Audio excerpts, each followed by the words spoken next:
భక్తులారా, ఈరోజు మనం లోకాన్ని పోషించే, అన్నంతో అనుగ్రహించే, కాశీ క్షేత్రానికి జీవశక్తిగా నిలిచే అన్నపూర్ణాదేవి అమ్మవారి అద్భుతమైన కథలను వినబోతున్నాం. ఈ కథలు కేవలం పౌరాణిక గాథలు మాత్రమే కాకుండా వాస్తవ జీవితాలలోనూ మనకు దారి చూపే సత్యాలు. అందరికీ నమస్కారం. మన శ్రీమాత డివోషనల్ అఫీషియల్ ఛానల్కి స్వాగతం. అందరూ ఎలా ఉన్నారు? మీరు అందరూ ఆ దేవి అనుగ్రహంతో ఆనందంగా, ఆరోగ్యంగా, సుఖ సంతోషాలతో ఉండాలని మనస్ఫూర్తిగా కోరుకుంటున్నాను. పూర్వం ఒకసారి మహాదేవుడైన శివుడు ఇలా అన్నారు: ఈ లోకమంతా మాయ, అన్నము, జలము, ఈ శరీరము అన్నీ తాత్కాలికం, ఆత్మ మాత్రమే శాశ్వతం. కాబట్టి అన్నానికి విలువ లేదు అని ఇలా అన్నాడు. దేవి పార్వతి ఆ మాట విని చలించిపోయింది.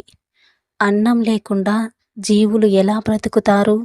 శరీరమే లేకపోతే ఆత్మ సాధన ఎలా సాధ్యం అని ఆమె ప్రశ్నించింది. కానీ శివుడు అహంకారంతో అన్నానికి విలువ లేదని పట్టుబట్టాడు. అప్పుడు లోకానికి అన్నం అంతరించిపోయింది. జీవులు ఆకలితో అలమటించాయి. అప్పుడు దయామయి పార్వతీదేవి అన్నపూర్ణాదేవి రూపంలో అవతరించింది. ఆమె చేతిలో అన్నం పాత్ర అంటే భోజన పాత్ర మరియు ఓ జలపాత్ర పట్టుకొని లోకమంతా అన్నమును పంచింది. అదే క్షణం శివుడికి ఆకలి వేసింది.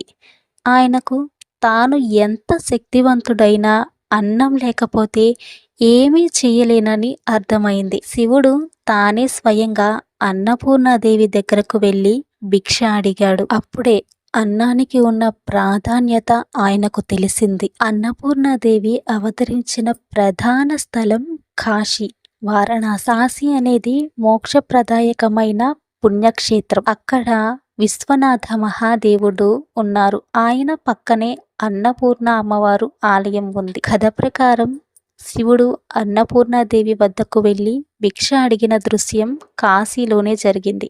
అప్పటి నుంచి అక్కడే ఆమె ఆలయం నిర్మించబడింది. ఈ ఆలయంలో ప్రతిరోజు భక్తులకు అన్నదానం చేస్తారు. కాశీ అన్నపూర్ణాదేవి ఆలయ విశేషాలు కొన్ని చెప్తాను. అమ్మవారి విగ్రహం బంగారంతో తయారైంది. ఆమె కుడి చేతిలో అన్నపాత్ర, ఎడమ చేతిలో దండం ఉంటుంది. భక్తులకు ఉచితంగా అన్నదానం చేసే సాంప్రదాయం ఇక్కడ యుగాలుగా కొనసాగుతుంది. అన్నం పరబ్రహ్మ స్వరూపం అని అంటారు. మీరు విన్నారా ఎప్పుడన్నా? అన్నం పరబ్రహ్మ స్వరూపం అని ఎందుకు అంటారు? ఇప్పుడు తెలుసుకుందాం.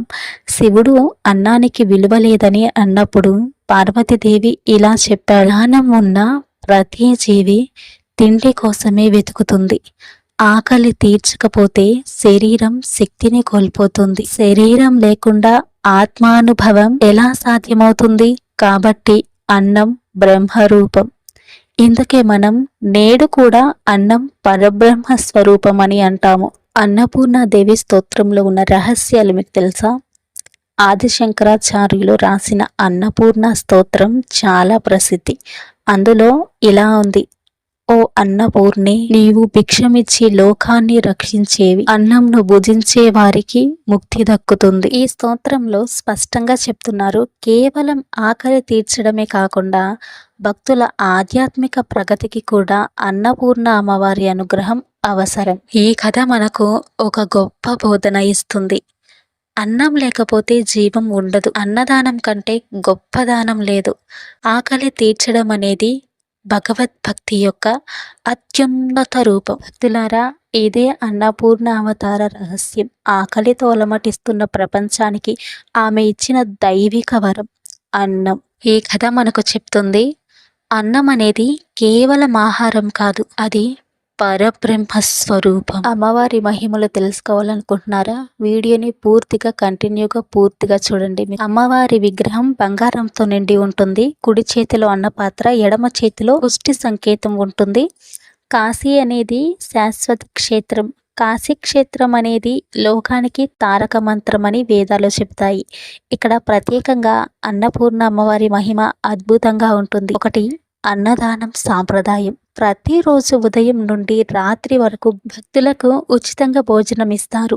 ఇక్కడ అన్నం తింటే అది కేవలం ఆహారం కాదు, అది అమ్మవారి ప్రసాదం. రెండవది, విశ్వనాథ ఆలయానికి దగ్గరగా. శివుడు అన్నపూర్ణాదేవి వద్ద భిక్ష అడిగినది ఇక్కడ జరిగిందని చెబుతారు. అందుకే కాశీకి వచ్చిన వారు తప్పనిసరిగా మొదట అమ్మవారిని దర్శించి ఆ తరువాత విశ్వనాథుడిని దర్శిస్తారు. మూడవది, పుణ్యప్రదమైన అనుభవం. ఒక గుప్త కథ ప్రకారం కాశీలో అన్నపూర్ణాదేవి ఆలయంలో ఒక గింజ అన్నం తిన్నా కూడా వారు పునర్జన్మ రాకుండా మోక్షం పొందుతారని చెబుతారు. పూర్ణాదేవి ఆలయంలో జరిగే పూజా విధానం. రోజువారీ పూజలైతే ఉదయం మంగళహారతి, మధ్యాహ్నం మహానైవేద్యం, సాయంత్రం దీపారాధన. ప్రత్యేక ఉత్సవాలలో నవరాత్రి అమ్మవారిని 9 రూపాలలో అలంకరిస్తారు.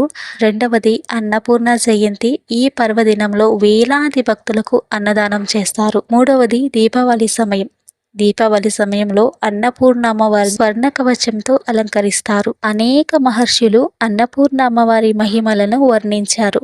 ఆదిశంకరాచార్యులు అన్నపూర్ణ స్తోత్రం రచించారు.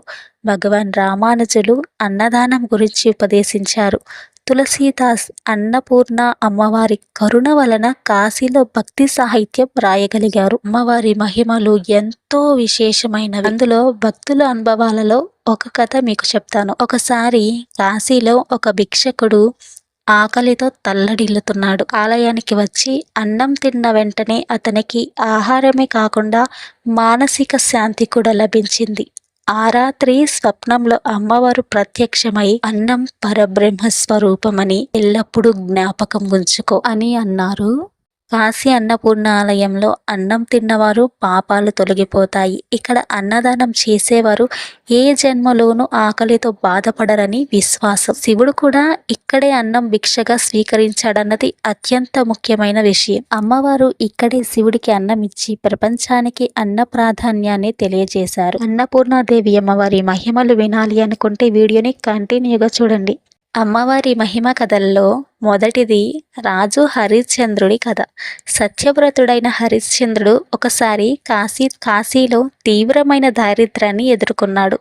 రాజ్యం, సింహాసనం అన్నీ కోల్పోయాడు. ఆయన భర్తృత్వం పరీక్షించబడినప్పుడు ఆకలితో మూర్ఛపోతున్న తన భార్య, కుమారుడిని చూసి తల్లడిల్లిపోయాడు. ఆ సమయంలో ఒక వృద్ధ స్త్రీ అన్నపూర్ణాదేవి రూపంలో ప్రత్యక్షమై వారికి అన్నం పెట్టింది.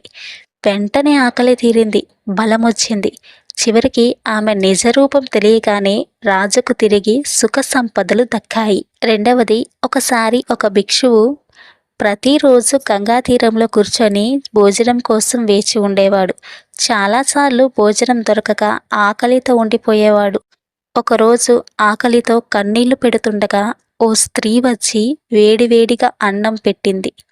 మరుసటి రోజు కూడా అలానే, మూడవ రోజు కూడా అదే జరిగింది.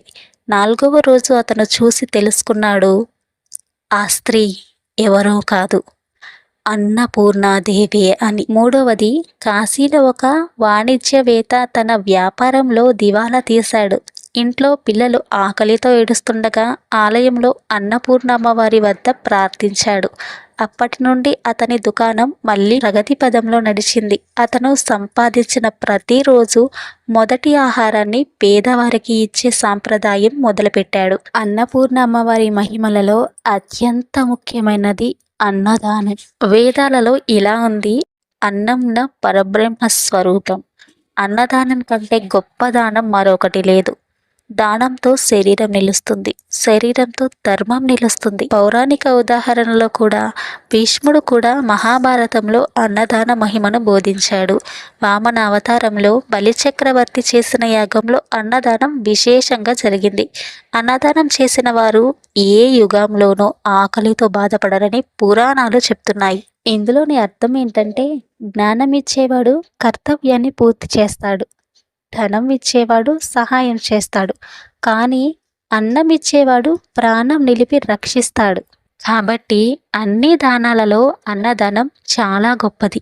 అన్నదానం చేసేవారికి అమ్మవారు ఇచ్చే వరాలు: దారిద్ర్యం తొలగిపోతుంది, కుటుంబంలో శాంతి నెలకొంటుంది, పంటలు పుష్కలంగా వస్తాయి. ఆరోగ్యం, ఆయురారోగ్యాలు లభిస్తాయి. ఆత్మీయ శాంతి కలుగుతుంది. నిజ జీవితంలో భక్తుల అనుభవాలలో కొన్ని చెప్తాను. చాలామంది కాశీ అమ్మవారి ఆలయంలో అన్నం తిని తమ జీవితంలో దారిద్ర్యం తొలగిపోయిందని చెబుతారు. మరొకటి, ఒక ఆధునిక వైద్యుడు తన ప్రాక్టీస్లో ఇబ్బందులు ఎదుర్కొన్నప్పుడు అన్నదానం మొదలుపెట్టాడు. ఆ రోజు నుంచి అతని సేవా ప్రస్థానం విజయవంతమైంది.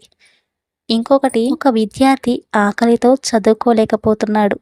అన్నపూర్ణ జయంతి రోజున ఆలయంలో అన్నం తిని మంచి ఫలితాలు సాధించాడు. అన్నపూర్ణాదేవి మనకు చెబుతున్న ముఖ్యమైన సందేశం, ఆకలిని తీర్చడం అనేది భగవద్భక్తి యొక్క సత్య స్వరూపం. ఆకలితో బాధపడే వారికి అన్నం పెట్టడం అనేది నేరుగా అమ్మవారికి చేసే పూజ. భక్తులారా, అన్నపూర్ణ అమ్మవారి మహిమలు అపారమైనవి. ఆకలితో ఉన్నవారిని కాపాడిన కథలు, అన్నదానం యొక్క ప్రాధాన్యం మనందరికీ ఒకే సందేశం ఇస్తున్నాయి. అన్నం అనేది పరబ్రహ్మ స్వరూపం. అన్నం అనేది పరమదైవం. అన్నపూర్ణ అమ్మవారిని సంతోషపెట్టే అనేక వ్రతాలు ఉన్నాయి. కార్తీక మాస శుక్లపక్షం అష్టమి తిథి రోజున, మాస శివరాత్రి రోజున, ఇంకా నవరాత్రి రోజులు అత్యంత శుభమైనవి. అన్నపూర్ణదేవి పూజ విధానం, శుభ్రంగా ఇంట్లో చిన్న పూజా మండపం ఏర్పాటు చేయాలి. ఒక పాత్రలో అన్నం లేదా బియ్యం నింపి దానిపై అమ్మవారి చిత్రాన్ని ఉంచాలి. దీపారాధన చేయాలి. ధూపదీపాలతో పూజించాలి.